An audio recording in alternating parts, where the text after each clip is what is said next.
नमस्कार दोस्तों, मैं सुनील प्रताप आप सभी दर्शकों का हार्दिक स्वागत करता हूं। पिछले कई वीडियो आए होंगे और आप सभी ने देखा होगा। तो पहला जो चैप्टर था उसको मैंने 3 पार्ट में कंप्लीट किया था। तो जो भी फॉलो कर रहा है उसको बहुत ही सावधानी से तीनों को देखना चाहिए, क्योंकि पूरा कंप्लीट तीनों में होगा। ये एक टॉपिक 3 पार्ट में है। उसके बाद में उसी क्रम में जो दूसरा टॉपिक है, जो सेकेंड टॉपिक है, उसको हमें कंप्लीट करना है। वो टॉपिक है भारत का भूगर्भिक भूगोल करना है। भूगर्भिक संरचना तथा भूआकृतिक प्रदेश जो चैप्टर करना है सेकेंड, उससे पहले थोड़ा बेस में जाना पड़ेगा। जिससे कि बेहतर आप समझ सके। इसके बैकग्राउंड में भूगर्भिक संरचना देखना होगा। भूगर्भिक संरचना को समझने के लिए इसके और पीछे हमें जाने की जरूरत होगी, जिससे हम बहुत अच्छे तरीके से इस चैप्टर को समझ सके। यकीन मानिए कि यदि क्रमशः सारे वीडियो का और उनके पार्टों का सही तरीके से समझ कर नोट्स बनाते हैं तो सिविल सर्विसेज में और बिल्कुल पर्याप्त रहेगा, कोई दिक्कत नहीं आएगी। और कॉन्सेप्ट से लेकर के ऑब्जेक्टिव लेवल तक के लिए कोशिश रहती है सारा मटेरियल आपको उपलब्ध कराने की। तो देखिए, भूगर्भिक संरचना, इससे पहले हम थोड़ा सा इतिहास में इसके इतिहास में जाएंगे। जैसा कि आपने पढ़ा होगा कि सूर्य से एक छल्ला निकलता है, कई छल्ले निकलते हैं, जिसमें से एक छल्ला जो वर्तमान पृथ्वी है इस रूप में आता है। और ये जो छल्ला है जिससे आज पृथ्वी का निर्माण हुआ, जब सूर्य का एक भाग था और अलग हुआ तो जाहिर सी बात है बहुत ही तप्त होगा और बहुत ही गर्म होगा। समझिएगा, बिल्कुल जड़ से ज्योग्राफी को ले चल रहा हूँ। और यहीं से ज्योग्राफी ही नहीं, सारे सब्जेक्ट्स निकलते हैं। यहीं से हिस्ट्री निकलेगी, ज्योग्राफी, इकोनॉमी, पॉलिटिक्स, सब कुछ यहीं से निकलेगा। समझिएगा, बहुत ही इंटरेस्टिंग और बिल्कुल बेस और जड़ है। क्या है? तो आपने कहा कि एक छल्ला था और ये बहुत ही हीट था। हजारों हजार साल के बाद टेम्परेचर से क्या होता है, वाष्प जैसी जो परिस्थितियां हैं उत्पन्न होती हैं। उसके बाद एक समय बाद वर्षा हुई होगी। वर्षे के बाद में ये लगातार अनवरत वर्षा होती रही होंगी सालों में, हर साल हर 10 साल। और एक ऐसा समय आया होगा जब ये पृथ्वी ठंडी हुई होगी।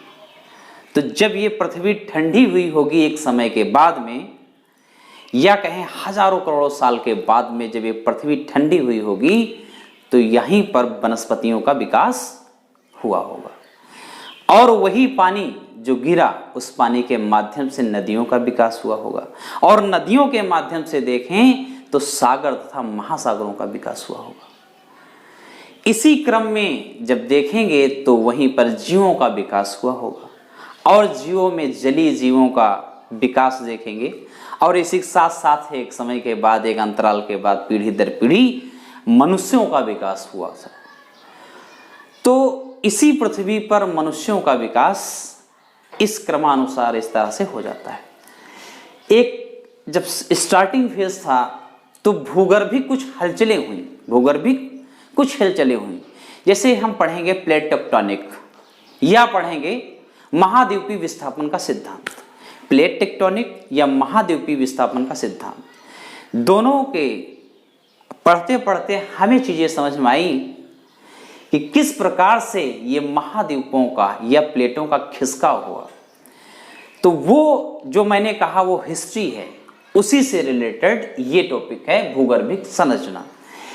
पहले पूरा जो समूल, जो ये चट्टान थी, जो एक छल्ला था, जो एक पूरी चट्टान विश्व था, पूरा ग्लोब था, ये पेंजिया के रूप में जाना गया। जब इसका अध्ययन चालू हुआ तो सबसे पहले इसको पेंजिया कहा गया।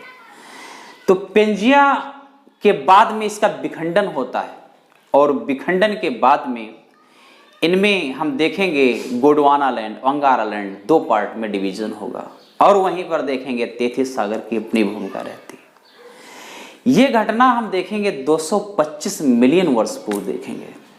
उसके बाद में दूसरी फेज में एक और परिवर्तन देखेंगे जब अंगारा लैंड और गोंडवाना लैंड अलग अलग होंगे और वो घटना 135 मिलियन वर्ष पूर्व होगी। उसके बाद और एक तीसरा फेज आएगा जिस फेज में हम देखेंगे किस प्रकार से महाद्वीप दूर हो रहे हैं। वो फेज 65 मिलियन वर्ष पूर्व का होगा और उसके बाद में जो चतुर्थ और फोर्थ स्टेज देखेंगे उसमें वर्तमान विश्व आपको नजर आएगा। वर्तमान विश्व में देखेंगे वही अपने 7 महादेश या महाद्वीप आपको नजर आएंगे। एशिया से लेकर के ऑस्ट्रेलिया तक 7 महादेश नजर आएंगे। तो ये है पूरा बैकग्राउंड इसका और इसी को समझना है। इसी से पूरी ज्योग्राफी खुलेगी और वर्ल्ड ज्योग्राफी आप बहुत बेहतर तरीके से समझेंगे। भूगर्भिक संरचना तो समझेंगे। इसके बाद में मैं इसके 3 टॉपिक, इसके 3 पार्ट बनाएंगे। इसके 3 पार्ट बनेंगे। जो भूगर्भिक संरचना है इसके 3 पार्ट बनेंगे। ये फर्स्ट पार्ट है। इस फर्स्ट पार्ट के बाद में स्पेशल मैं आपको विश्व समझाऊंगा, स्पेशल विश्व समझाऊंगा और विश्व की सारी चीजें खोलने का प्रयास करूंगा। बहुत अच्छे तरीके से उसको माइंड में सेटअप करने की कोशिश करूंगा। उसके बाद में जो मेरा मेन टॉपिक था भारत की भूगर्भिक संरचना, जो भारत की भूगर्भिक संरचना भूआकृतिक प्रदेश था वो बाद में तीसरे वीडियो के रूप में आएगा।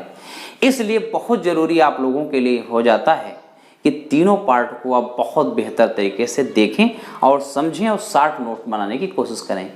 बहुत सारे कंसेप्ट हैं जो इसके अंतर्गत आपको समझ में आने वाले हैं। इसलिए बड़ा है धैर्य के साथ 1 बाय 1 करके तीनों को देखने की कोशिश करिएगा। अब हम इसको स्टार्ट करें। देखिए लिखा भी है। तो सबसे पहले जो एक पेंजिया था जिसका विखंडन हुआ, वो विखंडन आपको देखने को मिलेगा 225 मिलियन वर्ष पूर्व, जिसमें पेंजिया में एक लारेशिया का ये क्षेत्र हो जाता है। यहां पे आपको गोंडवाना लैंड मिलेगा और ये तेथिस सागर मिलेगा। उसके बाद में 225 मिलियन वर्ष पूर्व के बाद में जो सेकेंड स्टेज आएगी वो स्टेज आपको 135 मिलियन वर्ष पूर्व दिखेगी। देखो बड़ा सकरा, बड़ा छोटा सा दिख रहा है विश्व, पूरा छोटा सा दिख रहा है ग्लोब। अब देखिए, अब इसके बाद में कुछ जो है महाद्वीपों का खिसकाव होता है। मैप को देखकर आप समझ सकते हैं। अब यहां पर ये लारेशिया कहें तो ये है अंगारा लैंड। लारेशिया को अंगारा लैंड भी कहते हैं। अब अंगारा लैंड और गोंडवाना लैंड 2 पार्टों में इसका डिवीजन हो जाता है। तो ये स्थितियां बनती हैं और ये 135 मिलियन वर्ष पूर्व की बात है। उसके बाद में जब थर्ड स्टेज आता है तो थर्ड स्टेज में इससे ज्यादा स्पष्ट आपको मैप नजर आएगा वर्ल्ड का। देखिएगा थर्ड स्टेज में ये एक 65 मिलियन वर्ष पूर्व की घटना है जब ये महाद्वीपों का इस प्रकार से ये खिसकाव हुआ। अब देखिएगा खिसकाव को आप एरो के माध्यम से देख सकते हैं। जो एरो लगाए गए माध्यम से भी आप समझ सकते हैं। तो देखिएगा उत्तरी अमेरिका, दक्षिणी अमेरिका, यूरोप, एशिया, अफ्रीका और भारत किस प्रकार से नजर आते हैं। अंटार्कटिका यहाँ, ऑस्ट्रेलिया यहाँ। ये खिसकाव ऊपर की ओर अफ्रीका का ही पार्ट इंडिया है जो इंडिया ऊपर की ओर खिसका है। तो ये चीजें यहीं पे आपको सारी मेडागास्कर नजर आ जाएगा। मेडागास्कर ये है। तो इस प्रकार से तीसरे स्टेज में जो लोकेशंस हैं, जो हमारे महाद्वीप हैं और जो है स्पष्ट दिखाई देते हैं। उसके बाद फोर्थ जो स्टेज है जिसको हम कहते हैं वर्तमान समय का विश्व। वर्तमान समय का विश्व आपको बिल्कुल स्पष्ट नजर आएगा जिस प्रकार से वर्तमान में है। तो इसमें आप देखेंगे तो आपको ये नजर आएगा कि यहाँ पे यूरोप है, ये यूरोप है और उसके बाद में एशिया है और एशिया में ही भारत की स्थिति है जो ऊपर की ओर खिसक रहा है। ये हम बताएंगे कि भारत या एशियन प्लेट किस प्रकार यूरेशियन प्लेट के नीचे जा रही है, या कहें जो एशियन प्लेट है, एशियन इंडियन जो प्लेट है, इंडियन प्लेट है, इंडियन प्लेट यूरेशियन प्लेट के नीचे किस प्रकार क्षेपित हो रही है, ऐसी भी स्थिति को हम आज डिस्कस करेंगे, हो सकता है दूसरे वीडियो के माध्यम से। अब यहाँ पे अफ्रीका आपको स्पष्ट नजर आ रहा होगा, और यहीं पे मेडागास्कर, और सबसे नीचे अंटार्कटिका की पोजीशन आपको नजर आएगी, और यहीं पर है ऑस्ट्रेलिया, इंडो ऑस्ट्रेलिया। अब देखिएगा ये चतुर्थ फेस, और यहीं पे बगल में आपको मिल जाएगा ग्रीनलैंड, और ग्रीनलैंड के साथ में आपको मिलेगा ये उत्तरी अमेरिका, और उसके बाद दक्षिणी अमेरिका, और सबसे नीचे ये ऐसी परिस्थिति जो मैंने कहा कि दो भागों में यहां पर सेकंड स्टेज में आपने देखा लारेशिया और गोंडवानालैंड।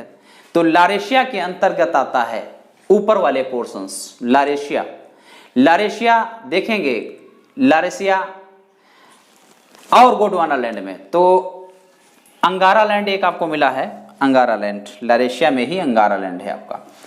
तो अंगारालैंड के अंतर्गत आप देखेंगे तो ऊपरी वाले जो महादेश हैं वो आपको नजर आएंगे।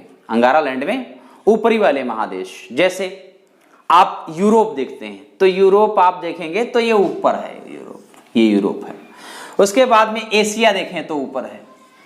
तो अंगारालैंड के अंतर्गत ऊपर वाले जो महादेश हैं वो आपको नजर आएंगे। उसके बाद में उत्तरी अमेरिका, देखो उत्तर में है उत्तरी अमेरिका, इसमें देखिएगा स्पष्ट नजर आएगा ऊपर है। तो ऊपर वाले देशों को अंगारालैंड, नीचे वाले देशों को गोंडवानालैंड। तो अंगारालैंड के अंतर्गत आप देखेंगे तो आपने कहा एशिया, दूसरा कहा यूरोप, तीसरा कहा उत्तरी अमेरिका, और फिर आप देखेंगे ग्रीनलैंड की स्थिति। अमेरिका के पास में ग्रीनलैंड है, अमेरिका के पास में ग्रीनलैंड है, उत्तरी अमेरिका। अब उत्तरी अमेरिका के पास ये देखो यहाँ इसमें नजर स्पष्ट आ रहा है।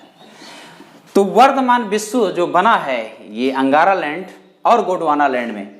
तो अंगारालैंड आपने कहा ऊपर वाले, उत्तर वाले जो महादेश हैं वो अंगारालैंड के अंतर्गत आते हैं, और नीचे वाले जो दक्षिण में हैं वो आते हैं गोंडवानालैंड के अंतर्गत। अच्छा, गोंडवानालैंड में क्या क्या आता है?